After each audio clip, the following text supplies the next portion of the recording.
नमस्कार, मी प्रणाली भोसले माझे कोकणच्या प्राइम टाइम बुलेटिनमध्ये आपलं स्वागत करते। बुलेटिनला सुरुवात करण्याआधी पाहूयात हेडलाईन्स। भाजपच्या विश्वगुरूंचा चेहरा काळवंडला, देशात घडणाऱ्या घटनांवर सरकार गप्प का? भास्कर जाधव यांचा केंद्र सरकारवर हल्लाबोल।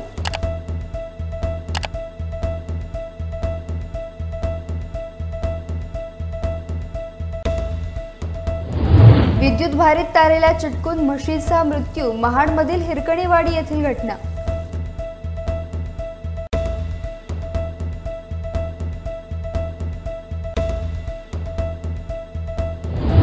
तळा शहरातील जोगवाडी आणि पुसाटीला दरडीचा धोका, ग्रामस्थांना स्थलांतरित होण्याचे प्रशासनाचे आवाहन।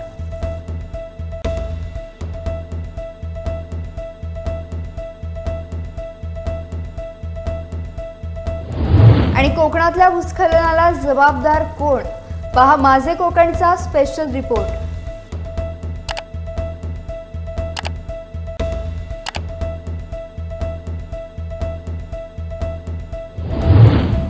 पाहुयात सविस्तर वृत्त।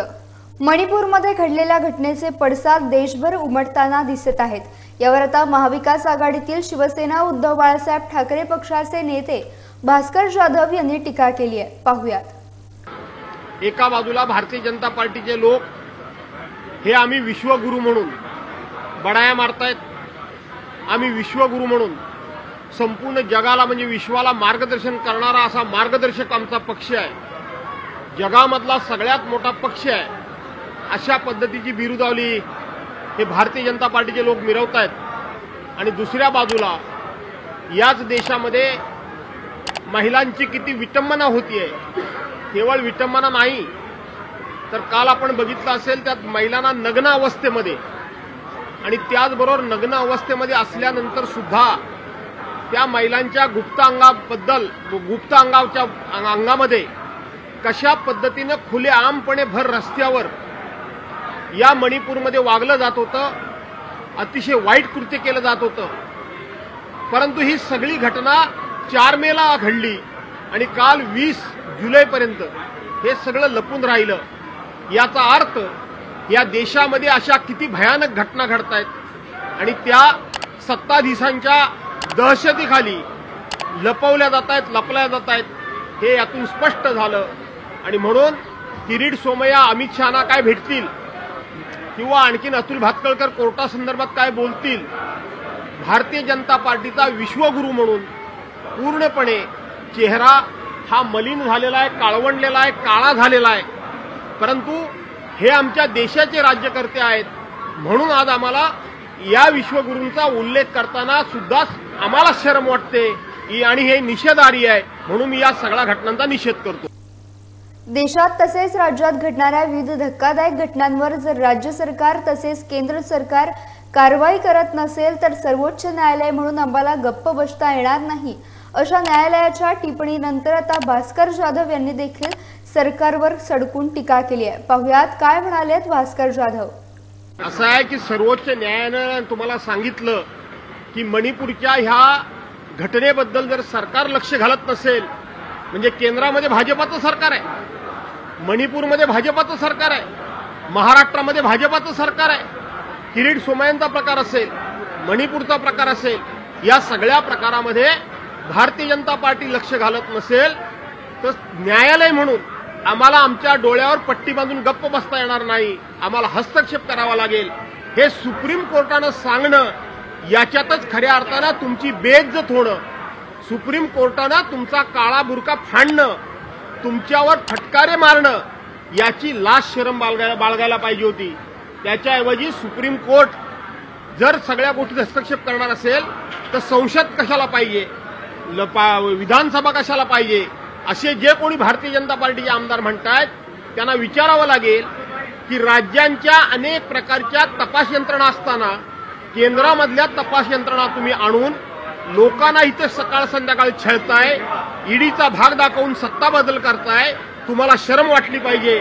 परंतु भारतीय जनता पार्टीचा चेहरा मणिपूर घटनेनं आणि किरीट सोमय्यांच्या घटनेनं खरा चेहरा देशाच्या समोर आलेला आहे।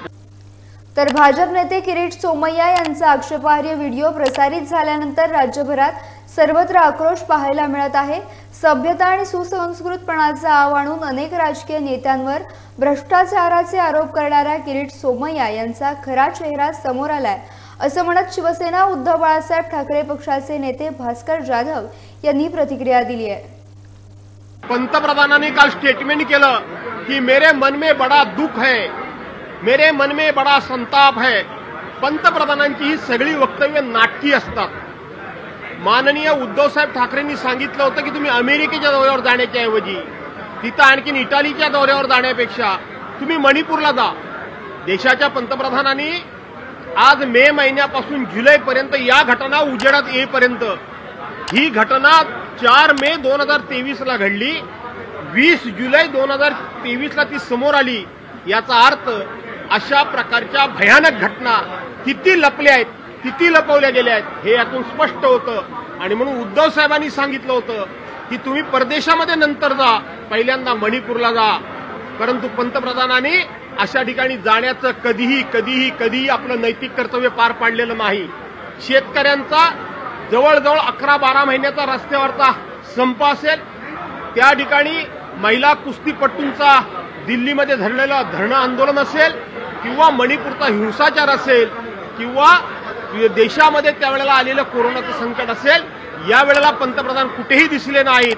आणि म्हणून पंतप्रधान गप्प आहेत हे एका घटनेमध्ये नाही तर देशामधल्या अशा अनेक घटनांमध्ये पंतप्रधान गप्प आहेत। हे देशाला अत्यंत घातक आहे आणि म्हणून देशातल्या जनतेनंच आता उठाव केला पाहिजे असं माझं मत आहे। रायगड जिल्ह्यातील महाड तालुक्यातील हिरकणीवाडी येथे आज सकाळी हिरकणीवाडी येथील शेतकऱ्यांनी आपली गुरे चरायला सोडली असताना हिरकणीवाडी येथील बाबू नथू औकीकर यांची म्हैस चरण्यासाठी गेली असताना किल्ले रायगडच्या रोडवर विजेचा प्रवाह चालू असलेल्या तारा खाली पडल्या। तारेजवळून जात असताना म्हशीला करंट लागला आणि विद्युत करंट लागल्याने म्हशीचा जागीच मृत्यू झाला। म्हशीचे मालक, ग्रामस्थ आणि तलाठी यांनी घटनास्थळी जाऊन मृत म्हशीचा पंचनामा केला। मुंबई गोवा महामार्गावर अपघाताचे सत्र सुरूच असून रत्नागिरी जिल्ह्यातल्या खेड येथील बोरस टोल नाक्यानजीक केमिकलचे ड्रम घेऊन गोव्याच्या दिशेने जाणारा आयशर टेम्पो महामार्गाच्या कडेला जाऊन कलंडलाय। आज सकाळी महाडवरून लोटेच्या दिशेने जाणारा मालवाहू आयशर ट्रक बोरस येथे टोल नाक्याजवळ पलटी झाल्याने हा अपघात झाला आहे। चालकाचा वाहनावरील ताबा सोडून हा अपघात झाला असावा असा प्राथमिक अंदाज वर्तवण्यात आलाय। या भीषण अपघातात सुदैवाने चालक सुखरूप बचावला असून आयशर गाडीचे मात्र प्रचंड नुकसान झाले आहे।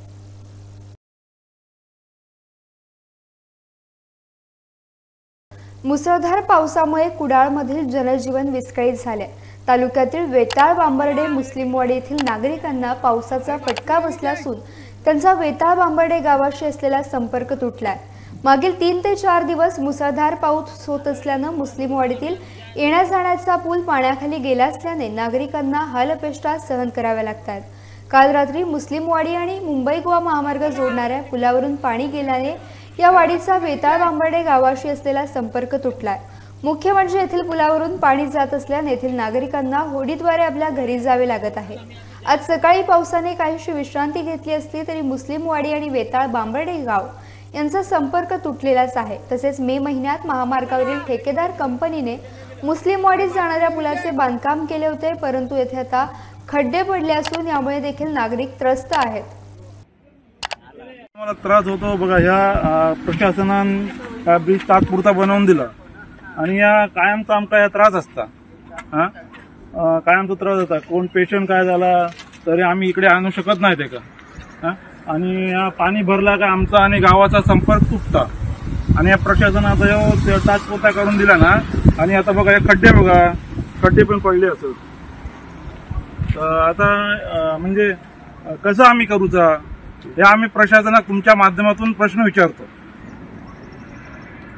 आता रात्री म्हणजे हा पाणी रात्री भरला असा, तो पूल म्हणजे ह्यो रस्तो असा की नाही तिथपर्यंत जरा उंच करू काय होता, तर प्रशासनाने या तात्पुरता करून आमका दिला। आता बघा ते पाण्यातून कशी येतात आणि म्हणजे आम्ही आता रात्रीचे आमचे लोक इथेच अडकलेले असत, पाण्यातून येतात, किती पाणी भरलेला बघा। पुरुष तर खैसून तरी जाऊ शकतो, पण बाळींचा खूप प्रॉब्लेम होता। लेडीज लोकांना इकडे यायचा म्हणजे खूप प्रॉब्लेम होता आणि आमचा आणि गावाचा संपर्क तुटता या पाण्यामुळे।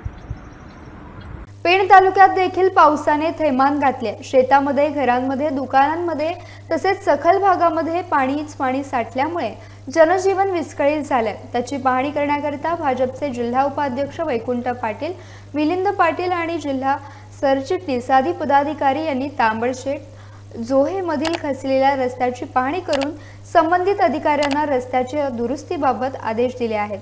हमरापूर, जोहे, कळवे, सोनखर, तांबडशेत, उरनोली, दादर, रावे इतर अनेक गावं बेडी विभागातील गावात जाऊन झालेल्या नुकसानाची पाहणी करून संबंधित अधिकाऱ्यांना संपर्क साधून पंचनामे करण्यास सांगितले आहेत। जास्तीत जास्त नुकसान भरपाई मिळवून देणार असल्याचं त्यांनी सांगितलं। हमरापूर विभागातील या गावात गणेश मूर्ती कारखान्यांमध्ये पावसाचे पाणी शिरल्याने गणपती कारखान्यांचे देखील लाखो रुपयांचे नुकसान झाले। या गावांची पाहणी करण्याकरता भारतीय जनता पार्टीचे उपाध्यक्ष वैकुंठ पाटील यांनी गणेश मूर्ती कारखानदारांना जास्तीत जास्त नुकसान भरपाई मिळवून देण्यासाठी प्रयत्न करणार असल्याचं देखील सांगितलं आहे। सोनखार आणि उरनोली ही अतिशय दुर्गम भागातली गावं, फळातली आणि हमरापूर विभागातली शेवटच्या टोकाची गावं, परंतु इथे 2 दिवस एवढे अतिशय भयानक परिस्थिती, पावसाचा पाणी प्रत्येकाच्या घरात घुसून अतोनात नुकसान झालेलं आहे। पूर्ण घरांचं तांदूळ बिंदूळ पूर्ण भिजलेले आहेत। तसे शेतीचे तर 100% नुकसान आणि घरांचे पण 100% नुकसान झालेले आहे। माझी शासनाला एकच विनंती आहे की या भागातील गणपती कारखाने असो, जोहे, कळवा, हमरापूर, तांबडशेत, तळा शहरातील जोगवाडी आणि पुसाटी गावाला दरडीचा धोका असल्याने या दोन्ही गावातील ग्रामस्थांनी सुरक्षित स्थळी स्थलांतरित होण्याचे आवाहन प्रशासनाकडून देण्यात आले आहे। तळा शहरात असलेल्या ऐतिहासिक तळगड किल्ल्याच्या पायथ्याशी जोगवाडी आणि पुसाटी ही दोन्ही गावे वसलेली आहेत। सध्या कोसळत असलेल्या मुसळधार पावसामुळे या दोन्ही गावांना दरडीचा धोका निर्माण झालाय। पावसाळ्यात दरड कोसळल्यामुळे माळीन, तळीये आणि काही दिवसांपूर्वीच इर्शालवाडी ही गावे ढिगाऱ्याखाली गाडली जाऊन अनेक नागरिकांना आपले प्राण गमवावे लागले होते। यासारखीच घटना तळा तालुक्यात घडू नये यासाठी प्रशासनाने गुरुवारी जोगवाडी आणि पुसाटी ग्रामस्थांची बैठक घेऊन दोन्ही गावातील ग्रामस्थांना सुरक्षित स्थळी स्थलांतरित होण्याचे आवाहन केले आहे। याप्रसंगी तहसीलदार तळा, गटविकास अधिकारी, उपविभागीय पोलीस अधिकारी माणगाव, वरिष्ठ पोलीस निरीक्षक, तळा विस्तार अधिकारी, मंडळ अधिकारी, तलाठी, मुख्याधिकारी, नगरपंचायत, नगराध्यक्ष, उपनगराध्यक्ष आदी उपस्थित होते। रायगड जिल्ह्यातल्या इर्शालवाडी या ठिकाणी झालेल्या भीषण दुर्घटनेनंतर त्या ठिकाणी मदत कार्यासाठी हजारो हात धावले असून त्यामध्ये रत्नागिरी जिल्ह्यातल्या खेडमधील मदत ग्रुप देखील इर्शालवाडी या ठिकाणी मदतीसाठी कालपासून दाखल झाला आहे। खेडमधील तरुण कोकणात कुठल्याही ठिकाणी कितीही अवघड ठिकाणी दुर्घटना झाल्यानंतर तात्काळ मदतीला पोहोचतात। मदत ग्रुपचे प्रसाद गांधी आणि त्यांचे सहकारी हे रात्रंदिवस इर्शालवाडी या ठिकाणी मदत कार्य करत आहेत। याआधी देखील आंबेनळी घाट या ठिकाणी बस दरीत कोसळून झालेल्या दुर्घटनेत सर्वात आधी खेडच्याच मदत ग्रुपच्या टीमने मृतदेह बाहेर काढले होते। गेल्या 3 वर्षात रत्नागिरी आणि रायगड या 2 जिल्ह्यात घडलेल्या 4 भूस्खलनांच्या घटनांमध्ये 84 लोकांना आपला जीव गमावण्याची वेळ आली। कोकणात भूस्खलनाच्या वाढत्या घटना कशामुळे होत आहेत? कोकणात गेल्या अनेक वर्षांपासून होणाऱ्या बेसुमार वृक्षतोडीमुळे तसेच सह्याद्रीच्या पोटातील खनिज उत्खननासाठी खोदल्या जाणाऱ्या खाणींमुळे या घटना घडत असल्याचं भूगोलतज्ञांचं मत आहे। पाहुयात याबाबतचा हा माझे कोकणचा स्पेशल रिपोर्ट।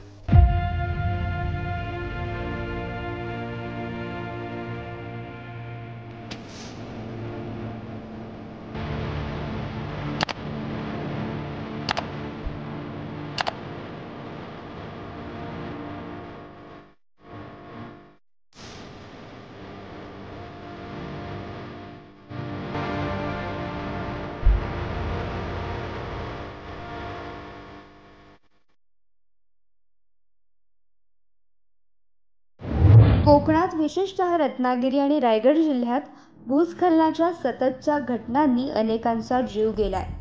सह्याद्रीच्या पर्वतरांगांमध्ये आणि डोंगराच्या पायथ्याशी वसलेल्या गाव आणि वाड्या भीतीच्या छायेखाली असल्याचं चित्र पाहायला मिळत आहे। धर्तीवरचा स्वर्ग समजल्या जाणाऱ्या निसर्गसंपन्न कोकणाला आता भूस्खलनाचा शाप लागल्याचं चित्रच पाहायला मिळतंय. 22 जुलै 2021च्या काल रात्री रायगड जिल्ह्यातल्या तळीये गावावर डोंगर कोसळला आणि या दुर्घटनेत 49 जणांना आपला जीव गमवावा लागला. त्याच दिवशी आणि त्याच वेळी म्हणजे 22 जुलै 2021 रोजी रत्नागिरी जिल्ह्यातल्या खेडमधील पोसरे बौद्धवाडीवर डोंगर कोसळून 17 जण झोपेतच मातीच्या ढिगाऱ्याखाली गाडले गेले. याच दिवशी 22 जुलै 2021 रोजी खेड तालुक्यातीलच बिरमणी गावात डोंगराचा एक भाग एका घरावर कोसळून एकाच कुटुंबातील 2 जणांना जीव गमवावा लागला. आणि आता 20 जुलै 2023 रोजी रायगड जिल्ह्यातल्या इर्शालवाडी गावावर डोंगर कोसळून तब्बल 16 जणांना आपला जीव गमवावा लागल्याची घटना घडली. गेल्या 3 वर्षात रायगड आणि रत्नागिरी जिल्ह्यात एकूण 84 जण भूस्खलनाचे बळी झाले आहेत. कोकणात भूस्खलनाच्या वाढत्या घटनांना जबाबदार कोण, असा प्रश्न आता या निमित्ताने उपस्थित होत आहे.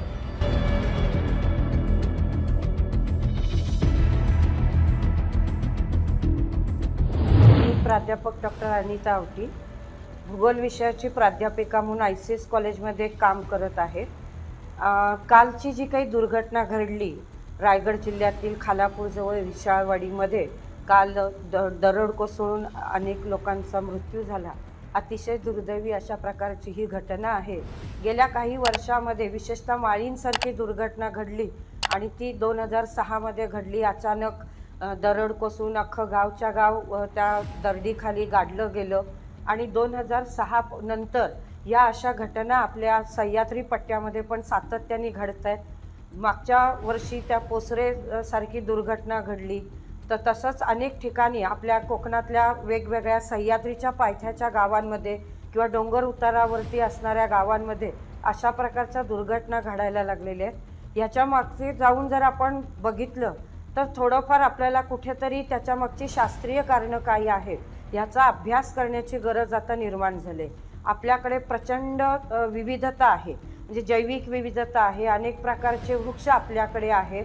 परंतु गेल्या काही वर्षांमध्ये विकासाच्या नावाखाली जे काही वेगवेगळे बदल घडून येत आहेत त्याच्यामध्ये मोठ्या प्रमाणावरती वृक्षतोड होते.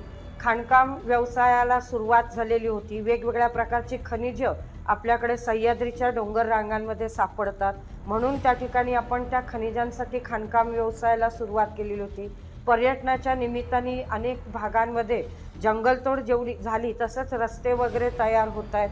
तर ह्या सगळ्यांचा कुठेतरी कळत नकळतपणे परिणाम आपल्या ह्या सगळ्या दरडी कोसळण्याच्या घटनांशी आहे का, याचा नक्कीच आपण अभ्यास करण्याची गरज निर्माण झाली. कारण कालच्या इर्शालवाडीची जी काही घटना घडली त्याचा जर आपण माहिती घेतली तर असं गव्हर्नमेंटच्या त्या सगळ्या आकडेवारीवरून असं लक्षात येतं की हे गाव कुठेही त्या यादीमध्ये नव्हतं की जे दरडग्रस्त गावांची यादी डिक्लेअर केलेली आहे त्याच्यामध्ये. मग नुसतं दरडग्रस्त गावांची यादी मध्ये नसणाऱ्या गावांमध्ये सुद्धा जर अशा प्रकारच्या समस्या निर्माण होत असतील आणि अख्खं गावच्या गाव अचानकपणे जर असं उद्ध्वस्त होत असेल, अनेक लोकांचा दुर्दैवी मृत्यू त्याच्यामध्ये होत असेल, तर नक्कीच ही विचार करण्यासारखी गोष्ट आहे. जे लोक वर्षानुवर्षे शेकडो वर्षांपासून त्यांच्या मूळ गावात राहत आहेत तर त्यांचं निवास, त्यांचे गावं ही कुठेतरी स्थलांतरित करणं ही तात्पुरती त्या ठिकाणी सोय म्हणून ठीक आहे. परंतु अशा प्रकारच्या दुर्घटना त्या गावांमध्ये होऊच नये.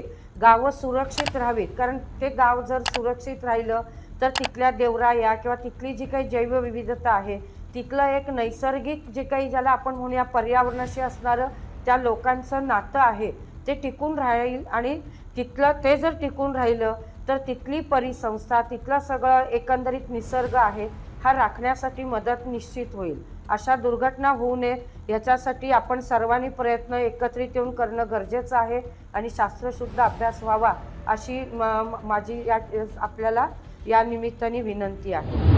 कोकणात भूस्खलन होण्यामागचं मुख्य कारण तत्कालीन रत्नागिरी जिल्ह्याचे पालकमंत्री आणि माजी राज्यमंत्री रवींद्र वायकर यांनी स्पष्ट केलं होतं.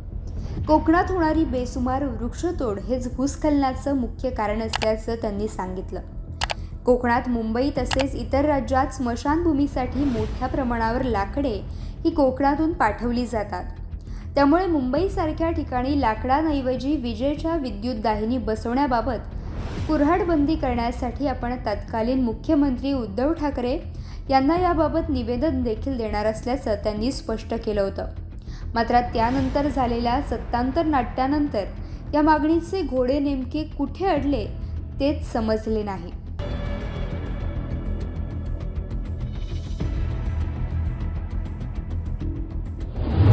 प्रामुख्याने याच्यामध्ये डोंगर खचणं याच्यामध्ये येईल की ज्या पद्धतीने वृक्षतोड होते, बांधकाम होत आहेत, तर याला कारण प्रामुख्याने आहे तर वृक्षतोड आहे. एक साधं मी उदाहरण देईन की आपण इथून जाताना परशुराम घाटातनं जातो.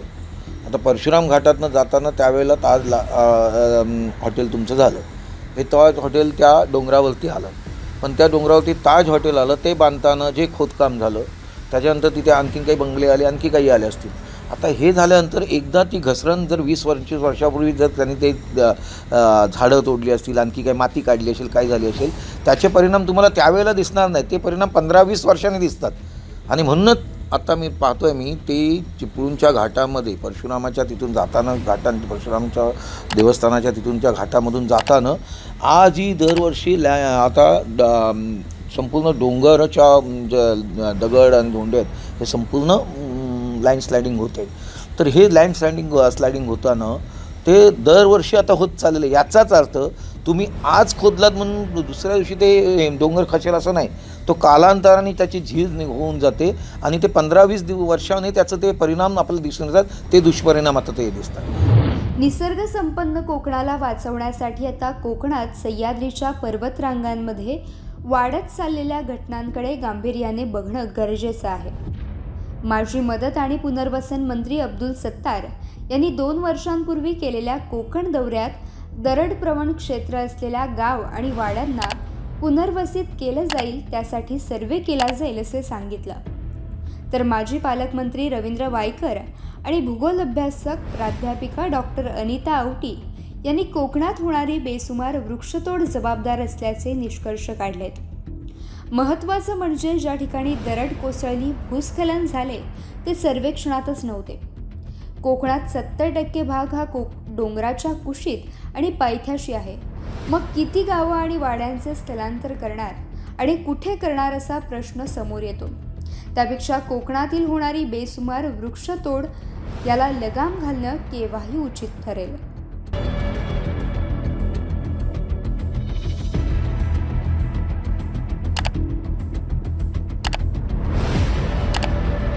ब्युरो रिपोर्ट, माझे कोकण, खेड, रत्नागिरी.